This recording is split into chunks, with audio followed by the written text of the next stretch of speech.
안녕하세요, 여러분. 오늘은 정말 중요한 이야기를 가지고 왔습니다. 요즘 주변에서 이런 말씀 많이 들으시죠? 아니, 나 기초연금 받다가 갑자기 줄었어. 통장에 돈 좀 모아뒀더니 연금이 끊겼대, 이런 얘기들 말이에요. 많은 분들이 기초연금을 한번 받으면 계속 나오는 거 아니야? 라고 생각하시는데요. 사실은 그게 아닙니다. 매년 정부에서 여러분의 재산 상태를 다시 확인해요. 그래서 통장 잔액이 늘어나거나 땅을 샀거나 자녀한테 돈을 받았거나 하면 기초연금이 줄어들 수도 있고 심하면 아예 못 받을 수도 있습니다. 오늘은 이 통장 잔액이 기초연금에 어떤 영향을 미치는지 그리고 여러분이 꼭 알아야 할 기준에 대해 자세히 말씀드리겠습니다.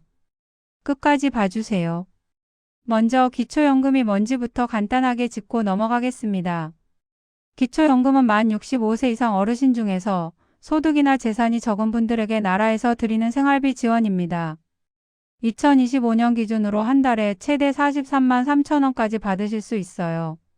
그런데 여기서 중요한 게 있습니다. 소득이나 재산이 적은 분들이라는 표현 들으셨죠? 이게 핵심이에요. 정부는 기초연금을 줄 때 이 사람이 정말 도움이 필요한 사람인가? 를 판단합니다. 그래서 소득인정액이라는 걸 계산해요. 소득인정액이 뭐냐고요? 쉽게 말하면 여러분이 실제로 가진 돈과 재산을 점수로 환산한 것이라고 보시면 됩니다. 이 소득인정액이 정부가 정한 기준선보다 낮으면 기초연금을 받을 수 있고 기준선을 넘으면 못 받는 겁니다. 2025년 기준으로 혼자 사시는 분은 월 228만 원, 부부는 월 364만 8천 원이 기준선입니다. 이 금액보다 소득인정액이 적어야 기초연금을 받을 수 있어요. 그럼 여기서 질문. 나는 월급 받는 것도 없고 일하지도 않는데 무슨 소득이 있어? 이렇게 생각하실 수 있는데요. 바로 여기에 함정이 있습니다. 소득인정액에는 실제 소득뿐만 아니라 재산도 포함됩니다. 자, 이제 오늘의 핵심 주제로 들어가겠습니다. 바로 통장 잔액이에요. 많은 분들이 착각하시는 게 내 통장에 있는 돈은 내가 평생 모은 거니까 상관없겠지 이렇게 생각하시는 거예요. 천만에요. 정부는 여러분의 통장 잔액을 아주 꼼꼼하게 봅니다. 예금, 적금, 예치금, 주식, 펀드, 보험, 해약, 환급금까지 전부 다 확인합니다. 은행에 얼마 있는지, 증권사에 얼마 있는지 다 조회해요. 왜 그럴까요? 정부 입장에서는 통장에 목돈이 있으면 당장 생활이 어렵지는 않은 거 아닌가? 라고 판단하는 거예요. 그래서 이런 금융재산이 많으면 소득인 정액이 올라갑니다. 예를 들어 볼게요.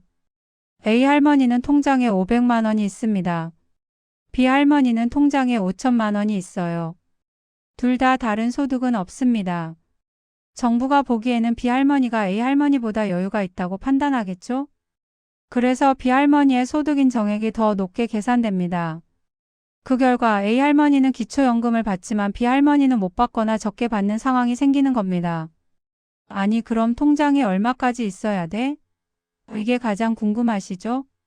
여기에는 중요한 계산 공식이 있습니다. 잠깐만 집중해 주세요. 정부는 모든 금융재산을 다 소득으로 계산하지는 않습니다. 어느 정도는 기본적으로 필요한 생활비로 인정해줘요.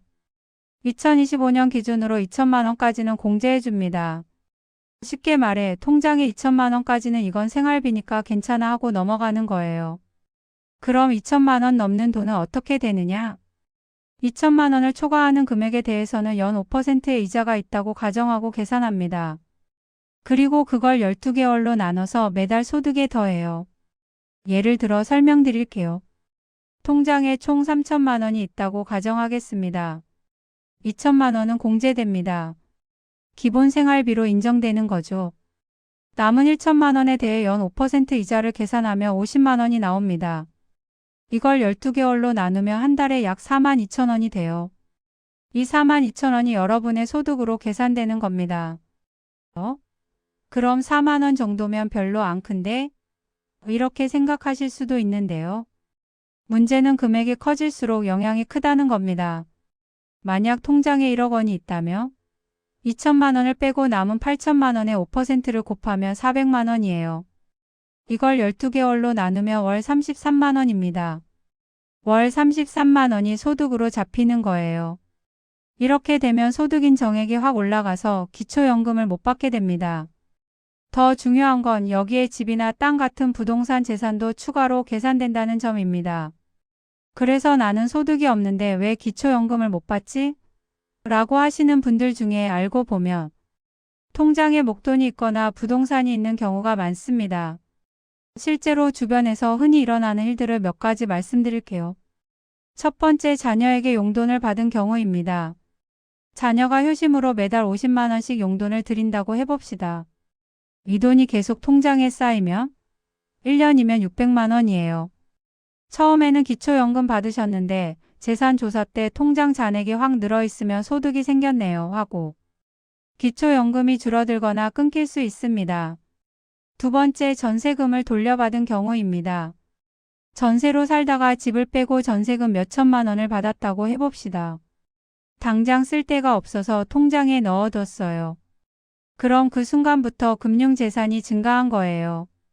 다음 재산조사 때 소득인 정액이 올라가서 기초연금이 줄어들 수 있습니다. 세 번째, 목돈을 정기예금에 넣은 경우입니다. 은행 이자라도 받자 하고 1년짜리 정기예금에 5천만 원을 넣었다며? 이것도 당연히 금융재산으로 잡힙니다. 아, 그럼 현금으로 집에 보관하면 되겠네? 절대 안 됩니다. 정부는 여러분의 통장 거래 내역도 확인해요. 갑자기 큰 돈이 빠져나간 게 보이면 이 돈 어디 갔어요? 물어봅니다. 그리고 소명을 못하면 여전히 재산으로 인정될 수 있어요. 그럼 어떻게 해야 하느냐? 가장 좋은 방법은 첫째, 꼭 필요한 생활비만 통장에 두는 겁니다. 둘째, 목돈이 생기면 자녀 명의로 증여하거나 합법적인 방법으로 재산을 줄이는 거예요. 셋째, 매년 재산 변동 사항을 잘 확인하고 국민연금공단에서 통지가 오면 반드시 확인하셔야 합니다. 특히 조심하셔야 할 게 무조건 돈을 숨기려고 하면 나중에 더 큰 불이익을 받을 수 있습니다. 허위 신고나 재산 은닉이 적발되면 기초연금을 환수당하고 앞으로도 못 받을 수 있어요. 자, 오늘 말씀드린 내용 정리하겠습니다. 첫째, 기초연금은 단순히 나이만 되면 받는 게 아니라 소득인 정액을 기준으로 받는 겁니다. 둘째, 소득인 정액에는 통장 잔액, 즉 금융재산이 포함됩니다. 2천만 원 넘는 금액은 소득으로 계산돼요. 셋째, 매년 재산 상태를 재조사하기 때문에 통장 잔액이 늘어나면 기초연금이 줄거나 끊길 수 있습니다. 넷째, 통장에 목돈이 생겼을 때는 반드시 전문가와 상담하거나 가족과 의논해서 현명하게 관리하셔야 합니다. 많은 분들이 나는 평생 성실하게 살았는데 왜 늙어서까지 이렇게 까다롭게 따지나 하고 억울해하십니다. 그 마음 충분히 이해합니다. 하지만 제도가 이렇게 되어 있으니 우리가 잘 알고 대비하는 게 최선입니다. 오늘 영상이 도움이 되셨다면 좋아요와 구독 꼭 눌러주세요. 그리고 주변에 기초연금 받으시는 어르신들께 이 영상 꼭 공유해 주시면 큰 도움이 될 겁니다. 다음에는 기초연금 더 많이 받는 방법에 대해서도 말씀드리겠습니다. 건강하시고 오늘도 좋은 하루 보내세요. 감사합니다.